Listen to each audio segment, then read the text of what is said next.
안녕하세요. 오늘도 사연 살롱을 찾아주셔서 감사합니다. 저는 30대 중반의 여자예요. 2년제 대학을 졸업하자마자 작은 회사에 취직했고 10년 정도 다니다 친구 소개로 남편을 만나 결혼했어요. 결혼하자마자 회사를 그만두고 바로 전업주부가 됐고요. 남편은 저보다 2살 연하인데 둘 다 나이에 비해 연애 경험도 적고 내성적인 편이라 처음 만났을 때부터 서로 끌리더라고요. 사귀다 보니 여러 면에서 잘 맞고 통했어요. 그래서 결혼까지 했고 결혼 후에도 연애 때와 다름없이 잘 지내고 있어요. 저는 무남동료 외동딸에 평범한 가정에서 자랐어요. 남편은 형제 중 막내로 시아버지와 형과 셋이 함께 건축 관련 동업을 하고 있어요. 남편과 형은 8살 차이가 납니다. 나이 차이가 좀 나는 편이에요. 그런데 아주버님이 결혼을 띠동갑이나 어린 형님이랑 해서 형님이 저보다 6살이나 어려요. 게다가 형님은 대학원까지 나왔고 친정집도 알아주는 부자예요. 다 뜯어 고친 거라지만 외모도 상당한 미인이고요. 시댁 건축 사업에도 형님네 친정에서 경제적인 도움을 많이 주셔서 형님을 시댁에서 공주처럼 떠받들고 있더라고요. 그래서 그런지 성격이 아나무인에 위아래도 없고 왕싸가지예요. 아무리 형님이라도 저보다 6살이나 어린데 매사에 하는 언행이 어쩜 그렇게 사람 속을 긁어놓는지 열받은 거 다 얘기하자면 한도 끝도 없을 정도예요. 제가 먼저 인사를 하면 절대 같이 인사하는 적이 없고 그냥 무시하거나 겨우 고개만 까딱해요. 항상 저를 자기 하인인 양 아랫사람 대하듯 하대하고요. 아무리 나이가 저보다 어려도 형님이고 손윗사람이니까 저는 항상 깍듯하게 대하는데도 동서, 저것 좀 가져와. 이런 것 하나도 똑바로 못해? 정말 한심하네. 도대체 나이를 어디로 먹은 거야? 이런 말을 서슴지 않고 당연하게 내뱉었어요. 전 시부모님한테도 늘 찬밥 신세였어요. 남편보다 2살이나 많은 데다 친정도 그저 그런 평범한 집안이라 저런 동서와 함께 있는데 시댁에서 예쁘게 봐줄 리가 없었죠. 특히 시어머니가 대놓고 결혼 반대를 심하게 해서 심각하게 파혼을 고민하기도 했었네요. 어디서 저딴 걸 데려왔어? 친정도 못 살지, 나이도 많지, 뭐 하나 예쁘게 봐줄 구석이 없어. 라면서 면박을 주고 사사건건 형님과 비교했어요. 형님은 대학원까지 나왔는데 전 고작 2년제 출신이니 학벌 얘기는 물론이고 외모까지도 들먹이는데 정말 유치하더라고요. 전 그냥 평범한 키와 몸무게에 얼굴도 평범했는데 키도 작고 뚱뚱한 데다 춘혈하면서 어찌나 대놓고 비하를 하던지요. 키 160에 몸무게 55kg이고 얼굴도 평생 어디 가서 못생겼단 소린 들어본 적이 없었는데 정말 사람 자괴감 들게 하더라고요. 그냥 저라는 존재 자체가 싫었나 봐요. 그래도 전 남편 하나만 보고 결혼했어요. 남편을 정말로 사랑하기 때문에 그런 문제쯤은 별거 아니라고 여겼죠. 어차피 어느 시댁이든 무조건 다 좋을 수만은 없는 거라고 생각했어요. 진심은 통하는 법인데 내가 잘하면 그들도 달라지겠지 생각했던 것 같아요. 막상 겪게 된 현실은 지옥 그 자체였거든요. 잘못한 게 없는데도 시어머니는 늘 저만 혼냈고 명절이나 집안 행사 때 굳은 일은 다 제 차지였어요. 형님은 맏며느리인데도 일은커녕 손에 물 한 방울 묻히지 않았어요. 시댁에서는 당연하다고 여기며 늘 형님 비위를 맞추려고 전전긍긍했고요. 형님 기분을 조금이라도 상하게 할까봐 시아버지며 시어머님, 아주머님 할 것 없이 절절 매더라고요. 어머님, 저 힘들어요. 그냥 밖에서 나가서 사 먹어요. 어머니, 저 오늘 바빠서 못 가니까 그렇게 아세요. 어머님, 저 그거 싫어하니까 제가 원하는 걸로 해주세요. 늘 이런 식으로 말했어요. 그러면 시부모님들은 항상 그래 우리 아가 네 말대로 해야지. 누구 말인데 알았으니까 다 네 말대로 하마. 이런 식이었어요. 이 문제 때문에 남편은 부모님과 형이랑 늘 대립했어요. 전 괜한 분란 일으킬까봐 항상 말렸고요. 시댁이랑 같이 사업을 하고 있기 때문에 사이가 나빠지면 저희 손해였거든요. 저도 생각 같아선 시부모님이든 형님네든 부당한 건 다 따지고 싶었지만 먹고 살아야 했기에 막상 그런다는 건 말처럼 쉬운 일이 아니더라고요. 가장 참기 힘든 건 저희 친정까지 들먹이며 욕하는 거였는데 저희 친정이 잘 살지 못해서 사업에 도움을 못 준다며 저랑 친정을 늘 싸잡아 비난했어요. 아휴, 내 팔자야. 거지 같은 친정에서 뭘 보고 컸겠어. 그리고 니네 친정은 어쩜 그렇게 염치가 없어? 나이도 많고 하자 많은 딸 보내놓고 사돈 사업에 10원 한 장 안 보태는 게 말이 돼? 다른 집 며느리네 친정들은 얼마나 사돈집한테 잘한다는데 너도 눈이 있으면 네 형님 친정에서 하시는 것 좀 봐. 얼마나 경우 있고 통이 크신지. 남편과 동업하는 시댁 사업이 자금 때문에 어려울 때마다 형님 친정에서 도움을 주시니까 꼭 저희 친정이랑 비교를 하며 욕을 하셨어요. 전 제발 어디서 돈다발이 뚝 떨어져서 시댁이랑 분리해서 나와 우리 사업을 하고 시댁과 연 끊을 날만 꿈꿨죠. 그놈의 돈이 뭐길래 사람을 이렇게나 비쳐먹어 초라하게 만드는 건지 가슴에 한이 맺히더라고요. 그러던 어느 날이었어요. 시어머니가 연락을 해와선 곧 형님 생일이니 저보고 시댁에 와서 형님 생일상을 차리라고 하더라고요. 식구라고 해봐야 시부모님과 형님네랑 우리 다 해서 6명 뿐이라 못할 것도 없었고 명절이나 생신 제사도 제가 다 도맡아 했기 때문에 그리 어려운 일도 아니었어요. 일이야 하면 됐지만 대놓고 형님과 차별하고 무시당할 생각을 하니 그게 더 신경 쓰이더라고요. 그래도 안 할 수는 없어서 형님 좋아하는 거 위주로 장을 봐서 생일상을 차렸어요. 시댁 식구들 모두가 다 시댁에 모였어요. 형님 선물로 명품은 아니어도 신경 써서 스카프도 사고 케이크도 준비했어요.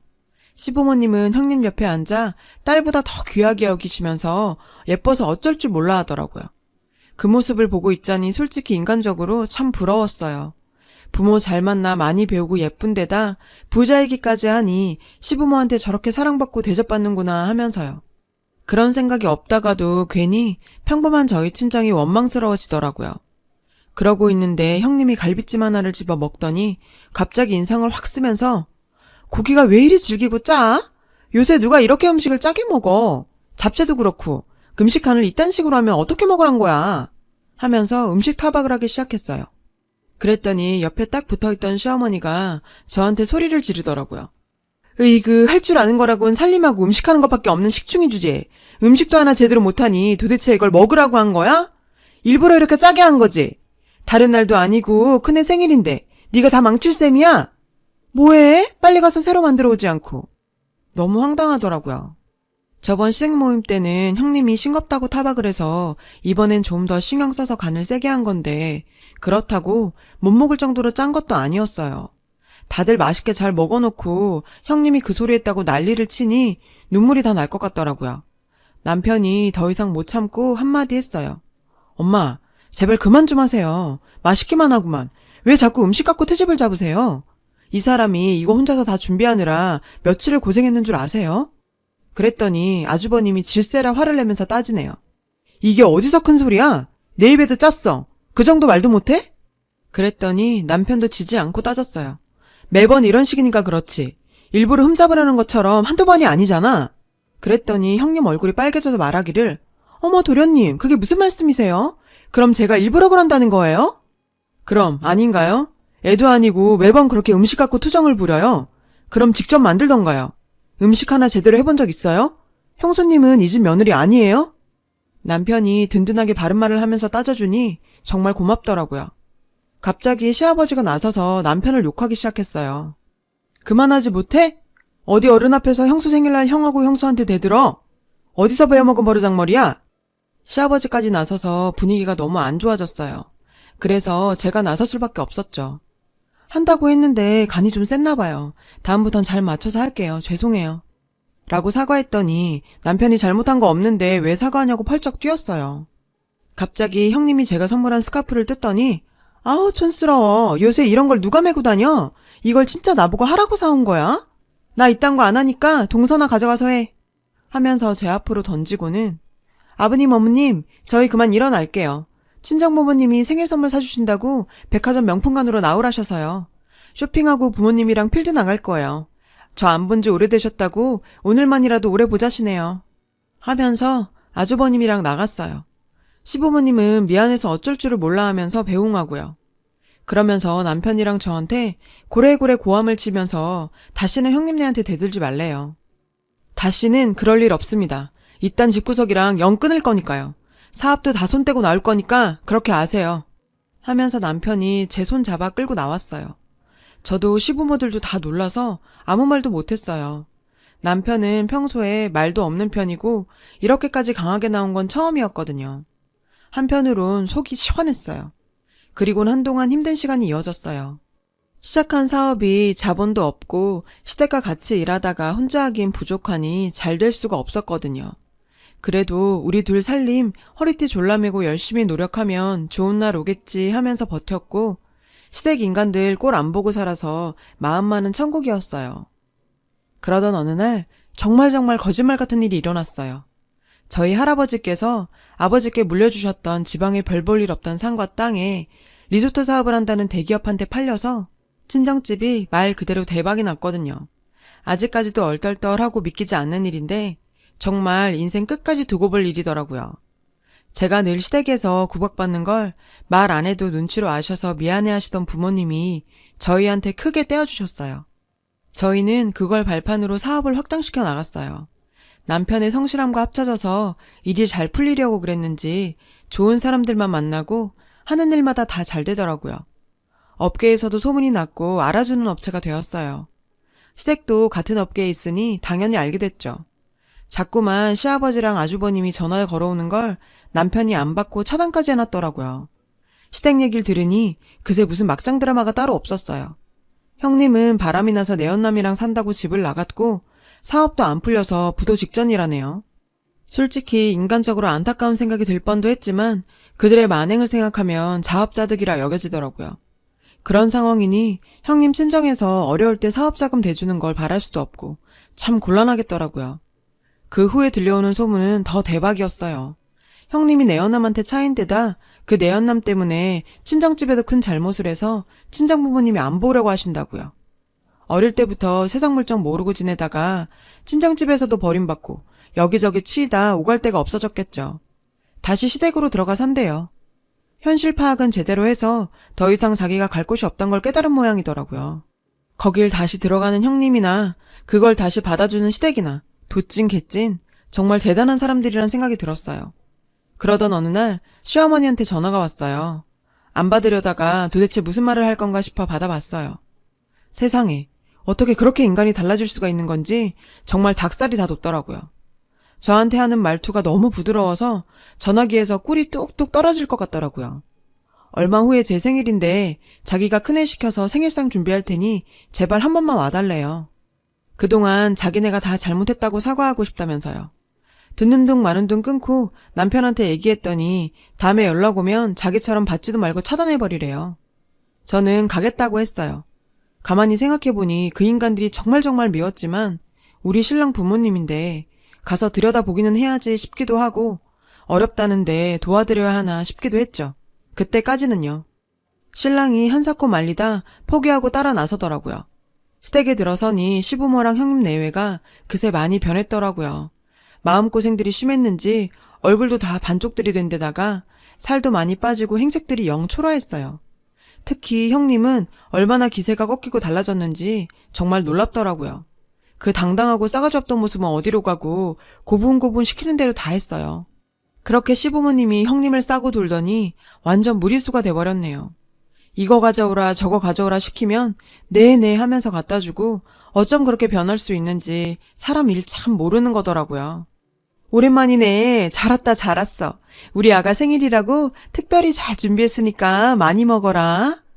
라고 시어머니가 얘기하는데 좋은 마음으로 왔지만 예전 일이 떠올라 정말 토할 것 같았어요. 뭐라고? 우리 아가? 망하더니 정신이 어떻게 된 건가? 속으로 너무 황당하더라고요. 음식을 형님이 다 준비한 눈치였는데 일부러 흠을 잡으려고 한 게 아니라 어찌나 음식이 다 맛이 없던지 손댈 게 하나 없더라고요. 애초에 요리라고는 해본 적이 없는 사람인데 하루아침에 잘하긴 힘든 노릇이었겠죠.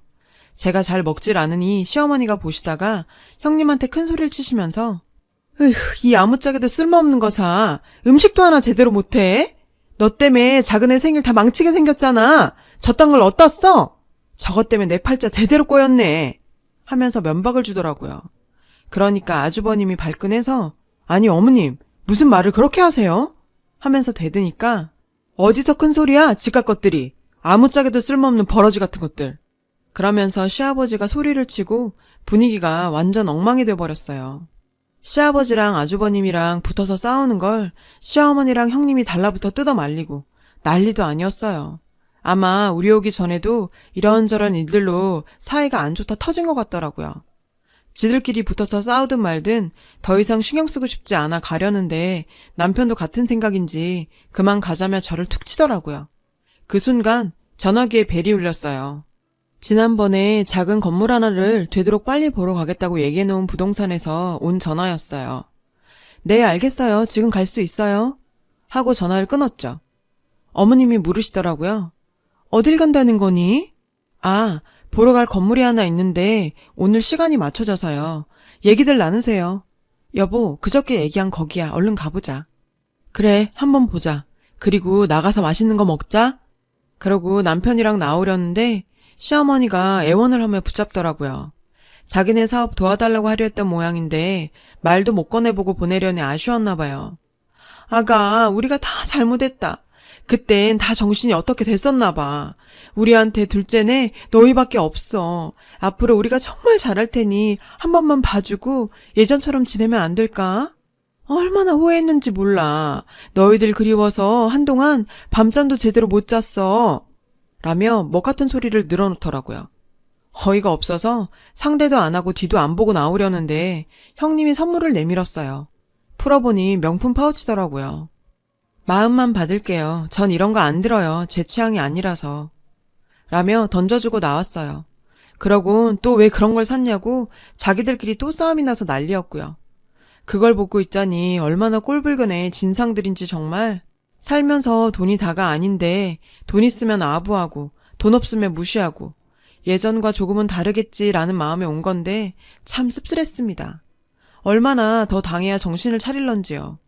나이만 먹었다고 다 어른이 아니란 걸 그 사람들을 보고 제대로 깨달았네요. 그들은 그들 나름대로 잘 살고 있으니 저도 남편과 나름으로 더 열심히 살아봐야겠습니다. 제 얘기를 들어주셔서 고맙습니다. 여러분, 사연 댓글에 응원과 현명한 조언 부탁드려요. 좋아요와 구독은 저에게 큰 힘이 됩니다. 오늘도 좋은 일 가득하세요.